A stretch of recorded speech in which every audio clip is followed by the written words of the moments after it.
Hello friends, welcome to Raj polytechnic classes. आज बात करने वाले हैं एक्सरसाइज 1.1 एनसीईआरटी का प्रश्नावली 1.1। आज एक ही वीडियो में पूरा क्वेश्चन खत्म है ना। तो पहला क्वेश्चन है, कहता है 135 और 225 का यूक्लिड विभाजन एल्गोरिथम का प्रयोग करके एचसीएफ और एचसीएफ निकाले, है ना। चलिए देखिए, तो क्या करेंगे। सबसे पहले एचसीएफ निकालना है, तो देखेंगे कि पहले लिखेंगे हल, है ना, सॉल्यूशन। क्या करेंगे हल में, चलिए देखिए 135 और 225 है, तो इसमें हमको देखना है 135 और 225 में कौन सा क्या है, छोटा है कौन सा बड़ा है। तो बड़ा ये है, छोटा ये है। देखिए 225 जो रहेगा छोटा उसको क्या करना है, उससे भाग देना है ना। तो यहाँ से लिखेंगे यूक्लिड विभाजन प्रमेय से, है ना। इसमें दोनों में छोटा कौन है, 225 135। चलो 135 से भाग दे देंगे 225 में। क्या करेंगे, एक कितना बार में लगेगा, 35 13 दूनी 26, एक के बार में लगेगा। चलो 135 जीरो, यहाँ 12 में से 3 गया 9, यहाँ बचिए 90, है ना। 135 अब शेष फल हो गया 90। अब क्या करेंगे, यूक्लिड विभाजन प्रमेय से लिखेंगे चरण फर्स्ट या स्टेप 1, है ना। स्टेप 1 में क्या करेंगे, तो कितना है 225, क्योंकि हमको पता है। देखो एक बार पहले फार्मूला लिख देते हैं। क्या होता है, ए बराबर B Q plus R. R क्या है, शेषफल, है ना। चलिए ए बराबर बी क्यू प्लस आर, तो हमको 225 बराबर क्या लिखना है, 135 गुना 1 और प्लस शेषफल कितना बचा है, 90 बचा है। R equal to not zero अभी है, जब तक जीरो नहीं हो जाए जब तक हमको क्या करना है, भाग देते रहना। चलिए अब दूसरा स्टेप में क्या करेंगे, चरण 2 वही होगा, है ना। अब 90 से भागा देंगे किसमें, 135 में। कितना बार में लगेगा, एक मरते में 90। यहाँ पे 5 13 में से 9 गया 5 4 45, है ना। अब देखिए यहाँ पे 3 बचेगा, ठीक है 3 बचेगा। कहाँ 3 बचेगा, एक से एक पे चले 10 15 गद। हाँ चलो देखो आगे कितना बचा है, 45। ठीक है, अब चरण 2 में 135 बराबर क्या लिखेंगे, 90 गुना 1 प्लस 45। यहाँ पे भी आर जीरो नहीं है। चलिए अब देखिए चरण तीसरा में लिखेंगे। चरण तीसरा क्या करेंगे, 45 से भाग देंगे 90 में, 2 मरते में 90 कट गया, है ना। चलिए चरण तीसरा में 90 बराबर क्या लिखेंगे, 90 बराबर 45 गुना 2 प्लस 0। आर बराबर 0 हो गया, है ना। अतः भाज्य बराबर क्या हो गया, भाजक जो है लास्ट वाला भाजक कौन था, 45 था, है ना। तो एचसीएफ बराबर भी क्या हो जाएगा, 45। ये मेरा आंसर, कोई दिक्कत। चलिए दूसरा वाला देखते हैं। यहाँ पे 196 और 196 38 में कौन बड़ा है, 38 22 0, ये बड़ा है। ठीक है, चलिए क्या करेंगे, वही यूक्लिड विभाजन लगाएंगे, यूक्लिड विभाजन प्रमेय से, है ना। सबसे पहले क्या करेंगे, चरण फर्स्ट में जो छोटा रहेगा उससे बड़ा वाला हम भाग दे देंगे। छोटा है 196, बड़ा वाला है 38 22 0। अब भाग लगाएंगे, देखो 19 दूनी 38, ज्यादा हो जाएगा, एक बार में लगेगा, है ना। 196 काटिए, 12 में से 6 गया 6, यहाँ बच गया कितना, 7 14 में से 9 9 8 17, यहाँ पे बच गया 2 नहीं 1। अब 186, अब इस पे फिर 2 बार लगाएंगे, है ना। अब इसको 5 बार से गुना करिए। देखो 6 5 30 के 0 हाथ में 3, 19 5 95 95 3 95 3 कितना होता है, गुना कर लो ना फिर से। देखो 6 5 30 के 0 हाथ में 1, अरे 9 बार में लगेगा, 195 9 बार में लगेगा। देखो 9 6 54 के 4 हाथ में, 9 6 54 के 4 हाथ में 5 और 9 9 81 81 5 86 के 6 हाथ में 8 81 6 86, हाँ, और 9 8 17। देखो यहाँ 12 में से 4 गया 8 4 12, यहाँ पे 9 7 16, 9 9 हाँ छो छो यहाँ पे 15 में से 6 गया, 9 बचा, यहाँ पे बची है 7 में से कट गया, है ना 98 98। अभी अभी एक और जीरो देखो यहाँ पे बचा हुआ है ना। अब देखो तो 6 बचे 30, 5 मरते में लग जाएगा 980, मतलब ये पूरा 196 से ही कट गया, है ना।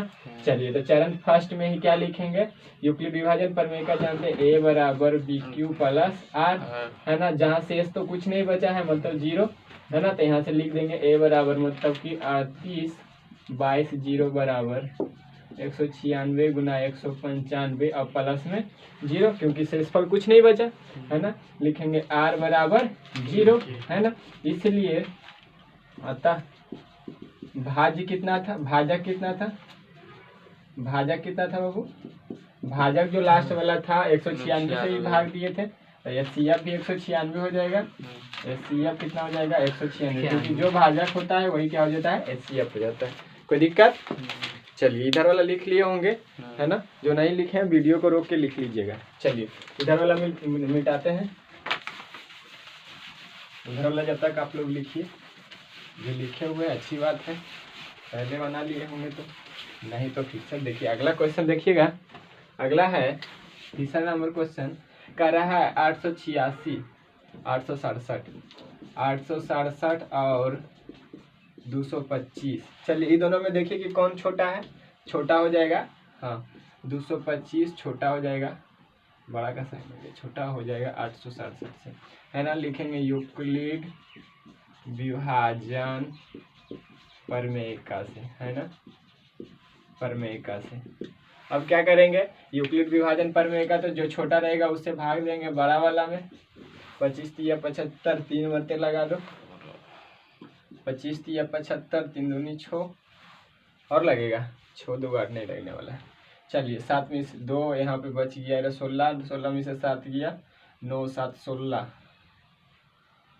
9, यहाँ पे बच गया कितना 1, है ना। चलिए अब क्या करेंगे, अब 192 को, हाँ अब लिखेंगे चरण फर्स्ट, चरण या फर्स्ट या स्टेप फर्स्ट बात एक ही है। ए बराबर बी क्यू प्लस आर सभी जगह लिखने की जरूरत नहीं है। चलिए क्या करेंगे 886 867 बराबर 225 गुना 3 अब प्लस 192, जहाँ आर इक्वल टू नोट 0, है ना। अब क्या करेंगे इसी तरह से चरण 2 में, चरण 2 के लिए हम क्या करेंगे अप्लाई करेंगे, चरण 2 में 192 से भागा देंगे 225 में, है ना। 19 दूनी 38 नहीं लगेगा, 1 मरते ही लगाना पड़ेगा। यहाँ पे 3, यहाँ पे 12 में से 9 किया 3, यहाँ पे बच जाएगा कुछ नहीं 33। अच्छा ये तो दूसरा स्टेप हो जाएगा। चलो तो यहाँ पे क्या किए हैं 192 से लगाए थे 225 में, 225 बराबर क्या हो जाएगा 192 गुना 1 प्लस 33, है ना।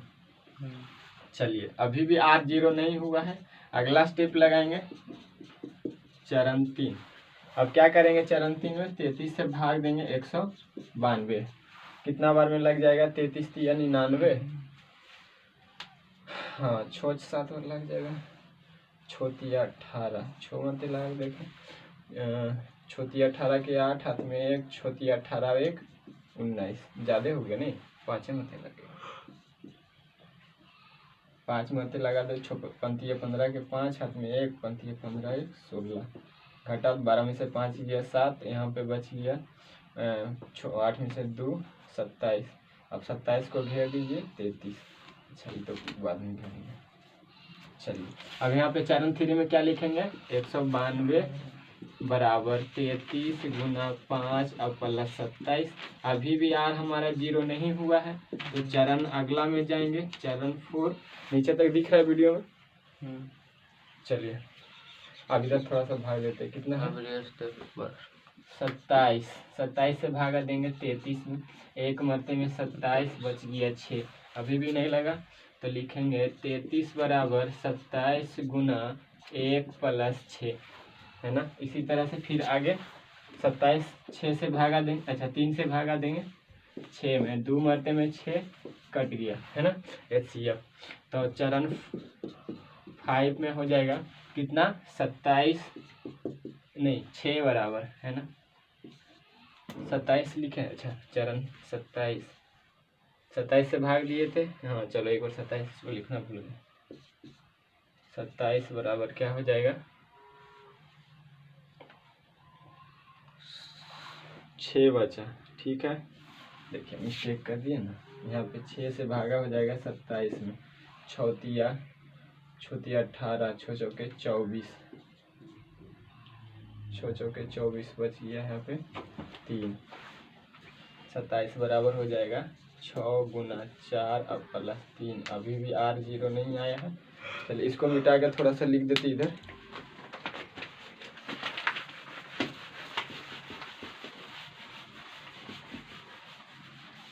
चलिए अब चरण यहाँ 5 हो गया था।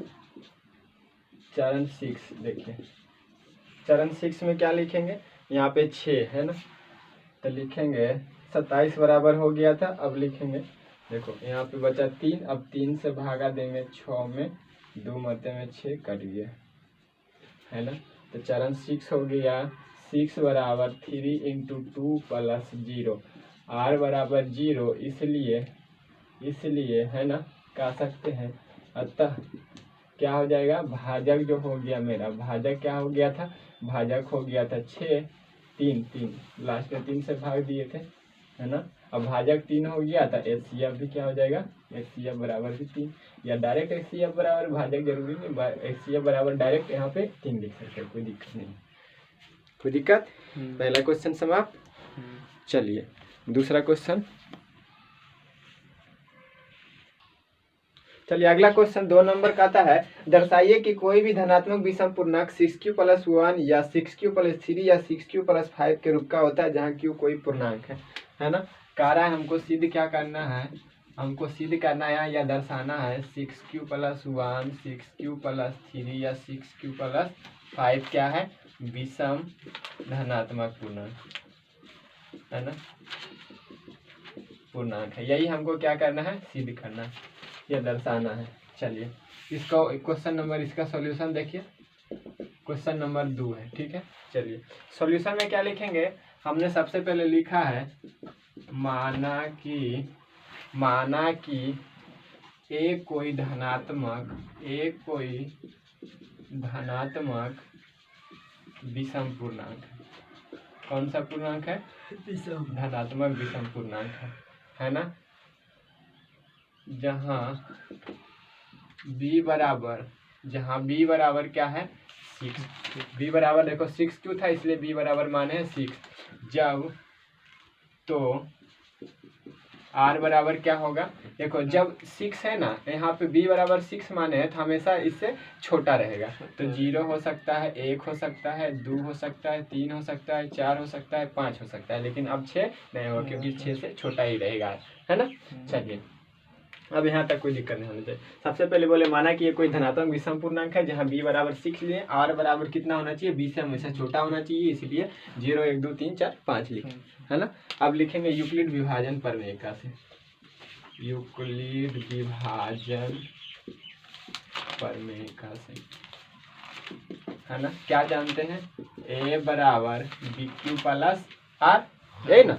चलिए a बराबर bq + r जब है ना, लिखेंगे स्टेप फर्स्ट या चरण फर्स्ट है, स्टेप पर लिख देते हैं। स्टेप 1 में क्या लिखेंगे, जब क्या हो r बराबर 0 हो, क्या हो r बराबर 0 हो तो a बराबर क्या हो जाएगा, तो देखिए b के जगह पे क्या है 6 और यहाँ पे q तो है तो q रहेगा है ना, a नहीं समझिएगा q है, q रहेगा। और r के जगह पे क्या लिखेंगे 0, बराबर में क्या हो जाएगा 6q है ना।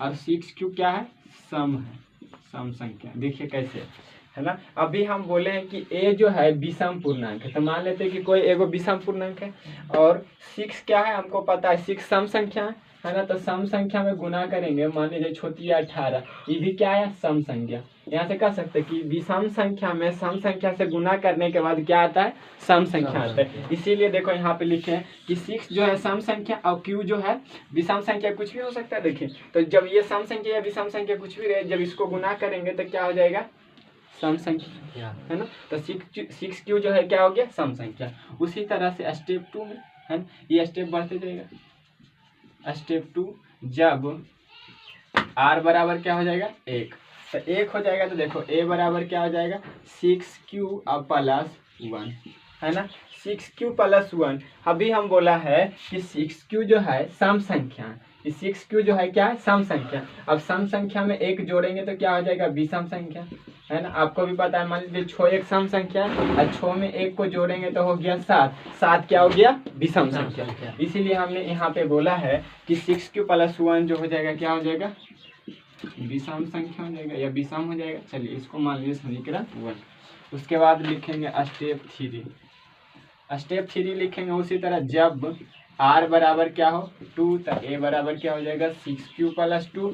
अब सम संख्या में 2 को जोड़ेंगे तो ये हो जाएगा सम संख्या, है ना, सम संख्या। चलिए अगला स्टेप, स्टेप 4, जब R बराबर 3 होगा तो A बराबर क्या हो जाएगा, 6Q प्लस 3, है ना, 6Q प्लस 3। और 6Q जो है सम संख्या है, सम संख्या में 3 को जोड़ेंगे तो क्या हो जाएगा, विषम हो जाएगा, है ना। इसको मान लीजिए समीकरण 2। अब दूसरी तरह से स्टेप 5 में देखिए, जब R बराबर यहाँ 3 रखे, अब क्या रखेंगे, 4। जब 4 रखेंगे तो A बराबर क्या हो जाएगा, 6Q प्लस 4, और 6Q प्लस 4 क्या है, सम संख्या, है ना। चलिए अगला हो जाएगा स्टेप 5, 6।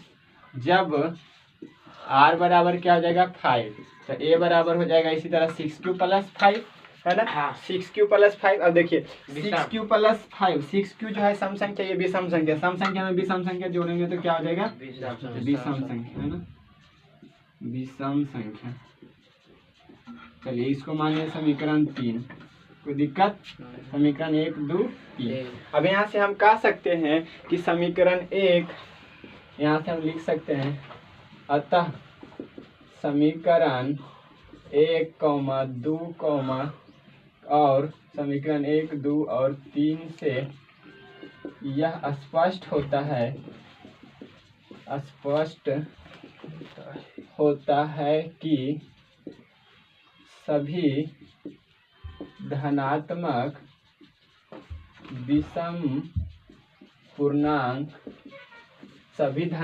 विषम पूर्णांक क्या हो जाएगा, पहला समीकरण 1 में 6Q प्लस 1, 6Q प्लस 3 और 6Q प्लस 5 के रूप का होगा।